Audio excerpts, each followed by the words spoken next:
Welcome to yet another interesting package of CSR Digest. CSR Digest is a program put together by the Community Affairs and Development of Total Exploration and Production Nigeria Limited to x-ray some of its corporate social responsibility programs and projects across the host communities.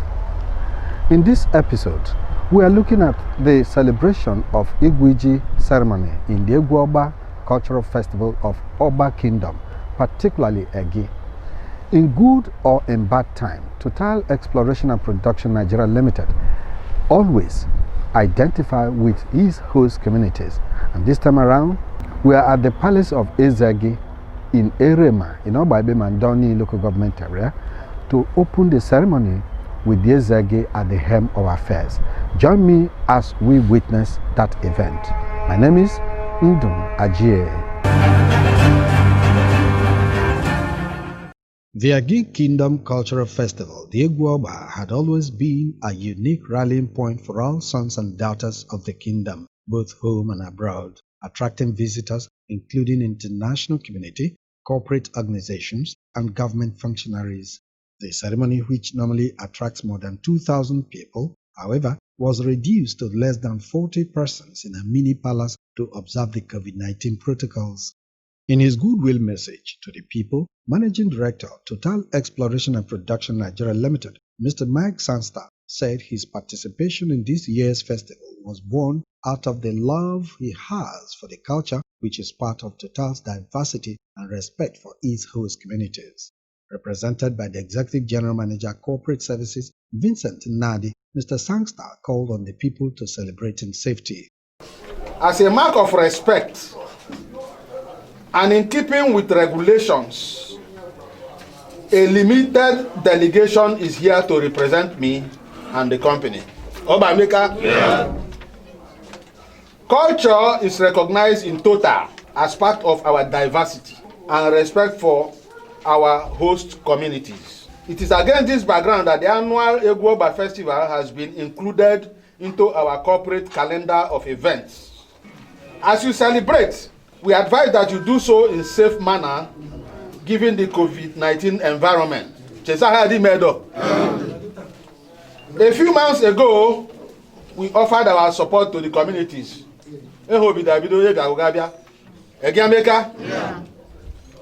Again, the health facilities we put in place should normally come in handy under this circumstance. Regrettably, this may not be the case, as we noticed a serious decay in these facilities arising from poor maintenance. We urge you to take the issue of maintenance of existing facilities seriously to ensure their sustainability. Ezegi III, Ezobuku of Oberland, King Anele Wokoma, explained that he had to limit this year's participation to accommodate members and few non-members of the Council of Chiefs in order to ensure the compliance to government directives on COVID-19. He said outright cancellation will have served as an option, but for spiritual consequences, wished everyone safe participation. Do what we did today. There could be many deaths. There could be problems in Egu. But what we have done today is to appease to the God of heaven and on earth. We should maintain the physical and social distance as recommended by government. We should not play with that. Even after COVID-19, we must live a life to respect our government and support our government. Not necessarily asking the government, give me, but have a peaceful mind to give government. Participants interviewed expressed optimism that with the guidelines put in place by experts and government, COVID-19 will soon be overcome and activities bounce back. Government have come to tell us the things that will control this unwanted visitor from reaching us. So we're observing them. We observe them strictly. We do not play with them. In the psyche of the agreement, look, if I'm going to make it economically, it's up to me. And so you take responsibility for the economic well-being of your family and indeed the entire society. With all the protocols observed before, during and after the cultural festivals, it is hoped that no case will be recorded in the kingdom. Here's a public service announcement. A few tips for staying indoors to reduce the further spread of COVID-19. Number 1, make a phone call to friends or family members, check up on them to know how they're doing, how they're coping, and send some words of encouragement. Number 2, you can connect to others virtually via social media, Facebook, Instagram, Twitter. Number 3, you can create and follow a daily routine. Something new, something blue will help you stay away from the bottom. Number 4, eat healthy and engage in exercise. Who knows, it could be a way for you to lose some weight and just stay healthy. Number 5, focus on the reason for social distancing. Number 6, play new games with your family, learn new things, and learn new stuff. Number 7, engage your children with fun and interesting activities. It is a time for bonding for families. Let's try as much as we can to stay away, keep social distance, and hey, be safe. Wash your hands regularly with soap and running water for 20 seconds every 15 minutes, and if that's not possible, always have a hand sanitizer. Remember, your hand sanitizer has to be at least 70% alcohol content. Take care and stay safe. Welcome to the discussion segment of CSR Digest. CSR Digest, like I said, is a corporate social responsibility strategy by Total EMP to x-ray some of its social responsibility to host neighboring and impacted communities. Here we are in Erema, in the palace of Ezagi Ezomuku of Oberland, who happens to be the sole host of this festival here in Erema. And I have with me a guest, a community leader, a lecturer, a lawyer, and a father who will throw more light on the culture of Egu people. The culture is unique to Egu people, and why is it unique? What are the qualities? What's the socio-economic benefit of the culture? These and many more questions we'll look at in the course of this program. Welcome to CSR Digest. My name is Ndum Ajie. Edwin Jonathan is here to look at some of these issues as it concerns the culture of Egu people. Welcome to CSR Digest. Thank you very much. It's a pleasure. Thank you for having me. Thank you. Or how do you think Egu Ogba benefits an Egu man? Good. Thank you very much for the privilege to throw some light on the issue of the Egu Ogba in Egu land. The Egu people, generally Ogba people, we are very productive people. We are farmers, we are hunters, we are fisher people. In fact, the part of the initiation ceremony to manhood, when a man prove that you have made a transition from being a youth to adulthood, is that you have to prove your mettle with respect to farming, fishing, or hunting. But in other words, you must show that you are engaged in a productive activity to enable you to take care of the family that you're certainly going to birth. So over the years, it's a tradition that has been honored, it's time honored. When we have finished farming, and this is a harvest season, the harvest has started, it's time to relax and enjoy the fruit of the harvest. So that is what it is. The Ogba man, the Egu man, he will work and farm or fish throughout the season, and at this particular point in time, he finds 2-3 days intensely to relax and then savour the harvest that has become his lot, So it's very, very important to the average Ogba man, not the average Egu man, because you just like churches have a harvest season, harvest, and then Thanksgiving service. This is our own Thanksgiving service, cultural Thanksgiving service. So thank Chukwu Abiyama for giving us the harvest, or for allowing us to survive the farming season, the hunting season, and all of that. But basically, it is the farming season, because hunting can be done at any time, But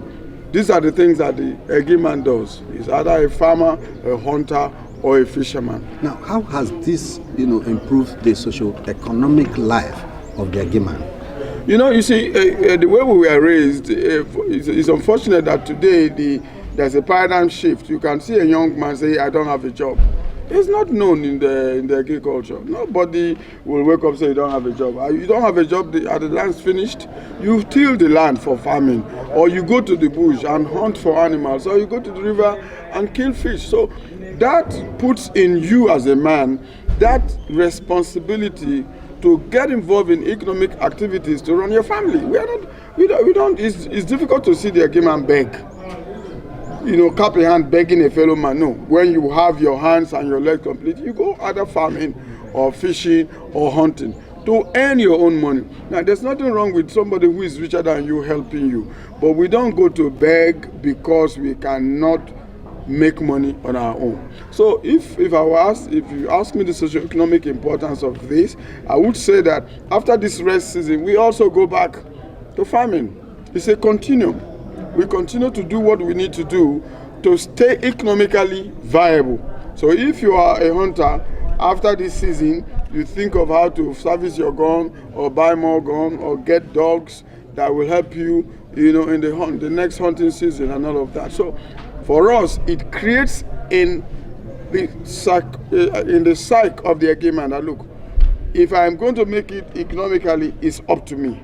And so you take responsibility for the economic well-being of your family and indeed the entire society. Now, there's so much shift, because you just mentioned paradigm shift now. Yes. There's so much shift from this traditional farming, subsistence farming for which we are known, now to these white collar jobs, oil servicing, oil company and all that. Our youth no longer know anything about this traditional subsistence farming and all that. What advice do you have to this upcoming youth, this youth of tomorrow, today? Yes, a lot of these people are being raised under a different circumstance, with fathers and mothers who are doing white collar jobs, who cannot point to our cultural background, where we're coming from.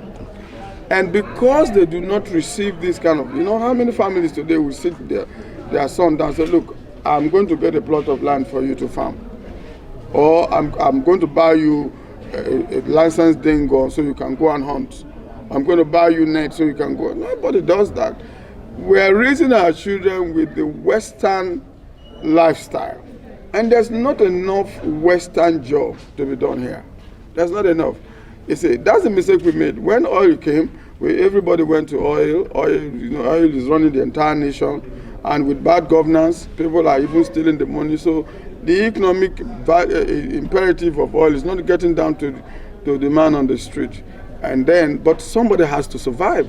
Now, the white collar jobs are not there.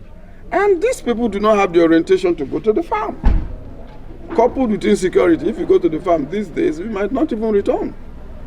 So now my advice is this, and my advice begins with, look, let's have a holistic approach. As parents, let's reintroduce to our children the fact that farming used to be our mainstay. Now, leave it to their choice who wants to go into farming or not. Today, if you go to the north, you'll be amazed how many farms. At an industrial level, you'll be amazed how many farms at commercial level. So we can begin at the subsistence level, teach this as a tradition. This is who we are. We can't run away from who we are. We must go back to the farm.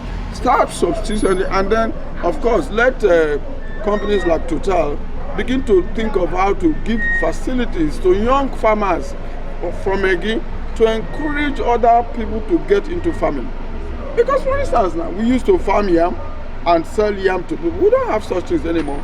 Cassava is even scarce, It's the Ogoni people that have maintained, and the Che people that have maintained the culture of our people that have run away from the farm, and that's why there is unemployment, so to speak. So my advice to young persons is that, look, farming is not a dirty job. Farming is not the job for the lowly. Farming is like any other job. It's like occupying office as MD or even Total. If you know exactly what you are doing, You can farm plantain, you can farm fish, you can farm goats, you set up a goatry, you can farm anything. Poultry, and then you find the place. And I mean, when you wear your, suit and tie, get to the place, you change to working. When you finish, you wear your suit and tie and go back. And there's no difference between the money that comes from the farm and the ones that come from oil exploration and exploitation. All right, okay. Thank you so much.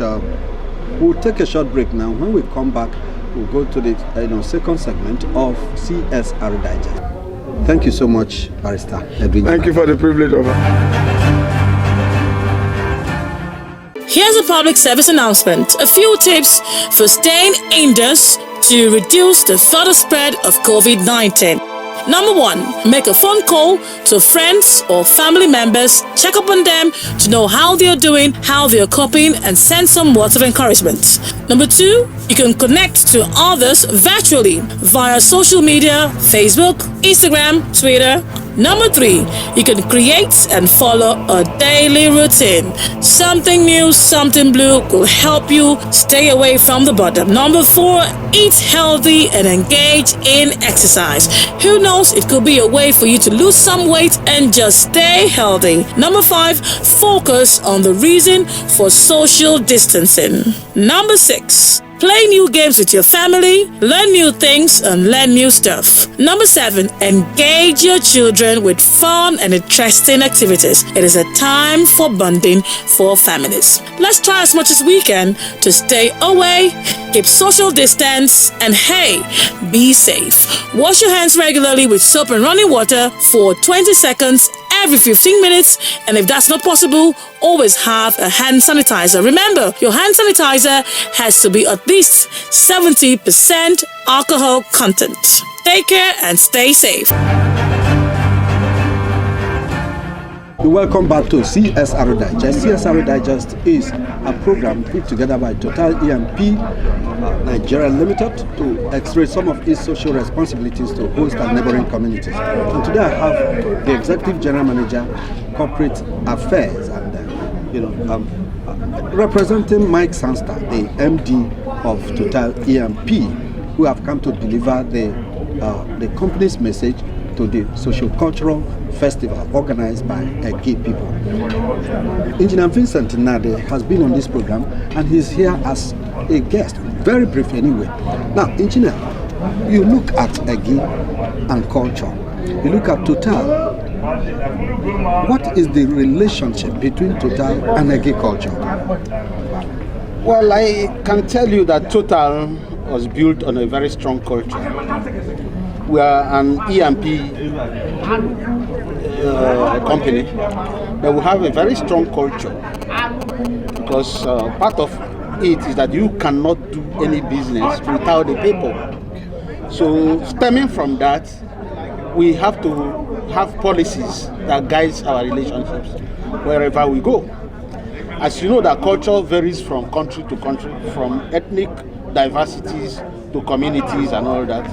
So what we do is to adapt to whichever place we are, such that we must respect the culture of the host communities. And so this is the relationships that we have guided over the years. And so to answer your question directly, the relationship between Total and in Nigeria here is that today we are bound to respect the culture of the host communities where we are operating. We are operating in Egu today, and so our policies must be tailored towards the culture of the people. And we are here today as part of that responsibility to make sure that we are part of the Egu Ogba event, which is the culture of the Egu people. Okay. Over the years, Egu Ogba had attracted people from all walks of life, numbering from 2,000, 3,000 people. But today we just have a limited number, maybe because of the COVID-19. What policies have Total put in place as their health policy concerning this COVID-19? It is unfortunate that COVID-19 is the environment we find ourselves in today. Ordinarily, we should say, okay, stop. But we had a contact with the host community led by the king himself, and he said he was going to celebrate the Egu Ogba in a COVID respective manner.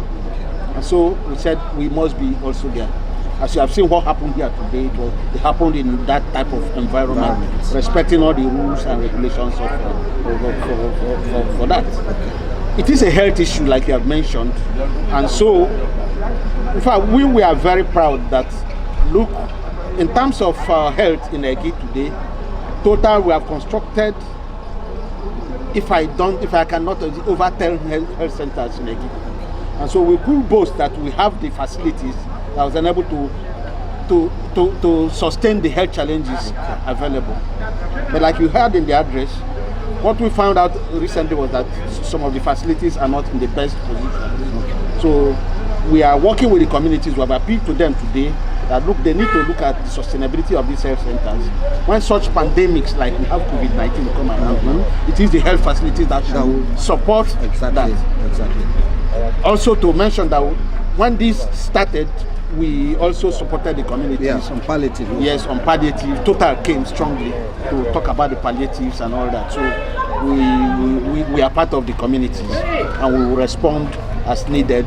We are talking with them every day, and we are every person praying that let things improve such that the environment can come back safer and saner.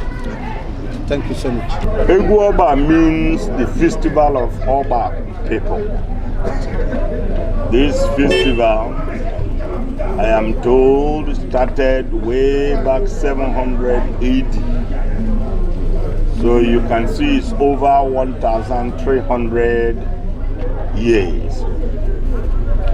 This festival signifies the harvesting of new food, which we eat today, with performance of rituals and rites. If we didn't do what we did today, there could be many deaths, there could be problems in Egi. But what we have done today is to appeal to the God of heaven and on earth. So what advice do you have for your Egi people? To maintain the physical and social distance as recommended by government. We should not play with that. Even after COVID-19, we must live a life to respect our government and support our government. Not necessarily asking the government, give me, but have a peaceful mind to give government. Thank you. Again, peace, peace, peace. Here's a public service announcement. A few tips for staying indoors to reduce the further spread of COVID-19. Number 1, make a phone call to friends or family members, check up on them to know how they're doing, how they're coping, and send some words of encouragement. Number 2, you can connect to others virtually via social media, Facebook, Instagram, Twitter. Number 3, you can create and follow a daily routine. Something new, something blue will help you stay away from the bottom. Number 4, eat healthy and engage in exercise. Who knows, it could be a way for you to lose some weight and just stay healthy. Number 5, focus on the reason for social distancing. Number 6, play new games with your family, learn new things, and learn new stuff. Number 7, engage your children with fun and interesting activities. It is a time for bonding for families. Let's try as much as we can to stay away, keep social distance, and hey, be safe. Wash your hands regularly with soap and running water for 20 seconds every 15 minutes, and if that's not possible, always have a hand sanitizer. Remember, your hand sanitizer has to be at least 70% alcohol content. Take care and stay safe. That's it on today's episode of CSR Digest. CSR Digest will come your way again next week, God willing, with another bumper package. Until then, I have to thank my guests and everyone that contributed to the success of the program. Have a nice weekend.